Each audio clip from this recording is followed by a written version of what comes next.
بسم الله الرحمن الرحيم. In the name of Allah, the most gracious, the most merciful.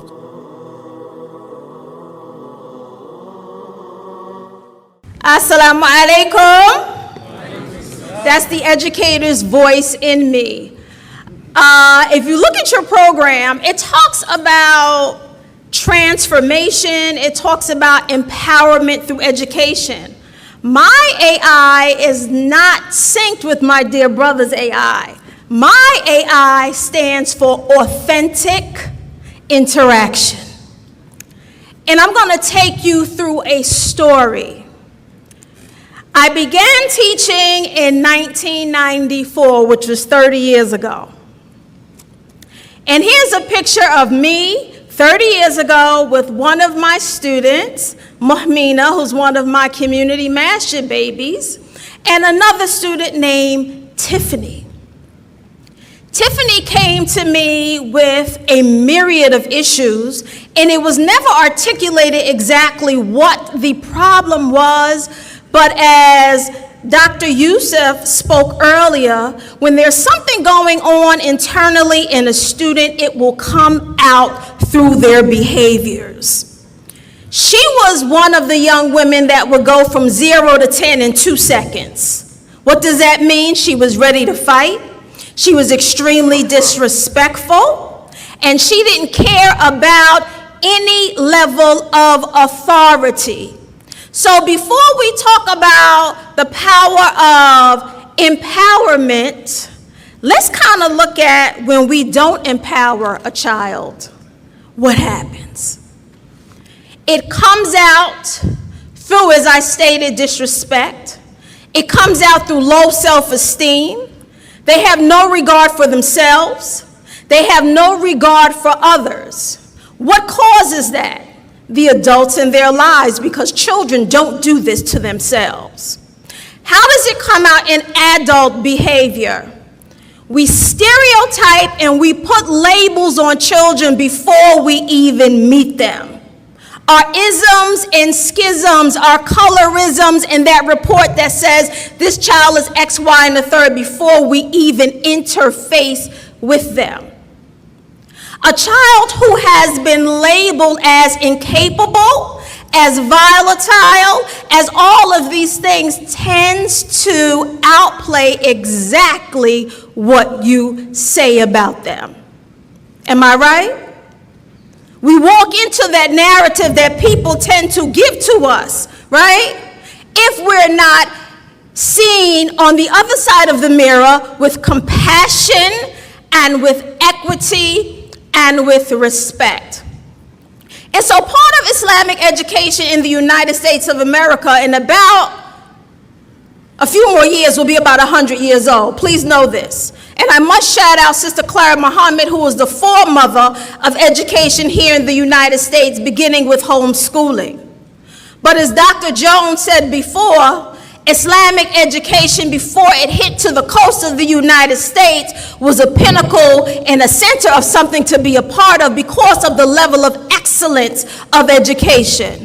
And so when our foreparents, when our mothers and our fathers came to this country, we wanted to mimic that level of excellence for our students for various reasons. Number one, we wanted them to keep their Islamic identity and their integrity as they interface with the Western world. We did not want them to lose who they were while they interface with society. And we wanted them to be aware of what Islam looked like in action, right? Not only in this dunya, but in the akhirah. Correct? I need some feedback. Yes? Yes. Okay, thank you so much. So, this authentic interaction. I would often say to Tiffany how brilliant she was, and I saw that she was a leader. Right? I saw that she was phenomenal at keeping her peers in check. So what did? I gave her a leadership role in my classroom. My classroom was a classroom where students came in struggling, and I had them for 2 years in a row. I began teaching before middle school or junior high school was grades 6, 7, and 8. It was just 7 and 8. There's a term in education that we have, LRE, which stands for least restrictive environment. I began to teach students to where they were and took them to where I wanted them to be based on their capacities. However, they surprised me. They went way above their capacity because I believed in them. And when you love children, and when you authentically love children, and when you interact with children, sometimes when they don't even love themselves, they will exceed the expectation because of the love that you have for them, because they love you and they don't want to disappoint you, so they go above and beyond for you when they don't even do it for themselves. So here's my Tiffany, and there's my Mukmina. She befriended a Muslim young woman, and during those times also we used to have these fashion shows for Muslim women, and so I would take some of my students who were not Muslim and put them in these Muslim fashion shows. Why would I do that? Because I knew they needed a boost of self-esteem, and it worked. Here's a report from Tiffany. She found it in her archives when her mom passed. And this is just let me just read it to you. So she gets this discipline report from school by the then assistant principal, who was also the coordinator. And she got the infraction because I told her she was indeed rude and very disrespectful.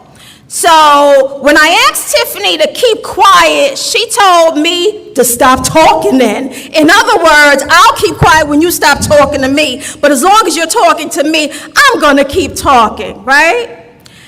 And she sent me a note a few years ago, and she said, "Thank you, Miss Kareem, for never giving up on me."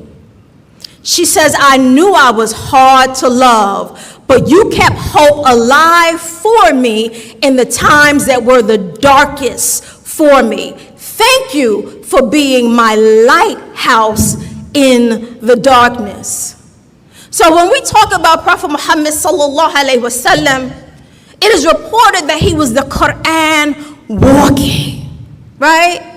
And so as Muslims, do we show level of compassion to our children?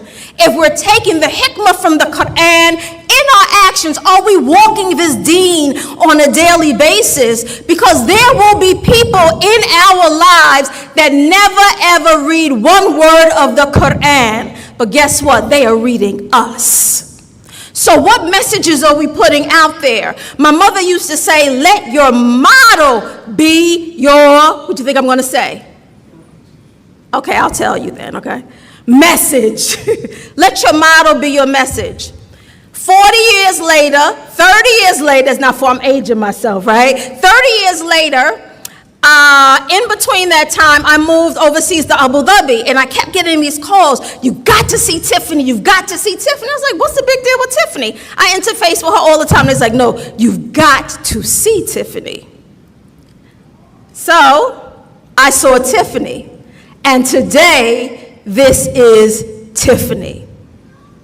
And that's a chubbier me. I'm working on that, but that's Tiffany. So the moral of this is, we don't understand the level of power and influence that we have when we bring kindness to the table, when we bring compassion to the table, when we bring love to the table, when we bring our authentic selves to the table and interact with those that need it the most.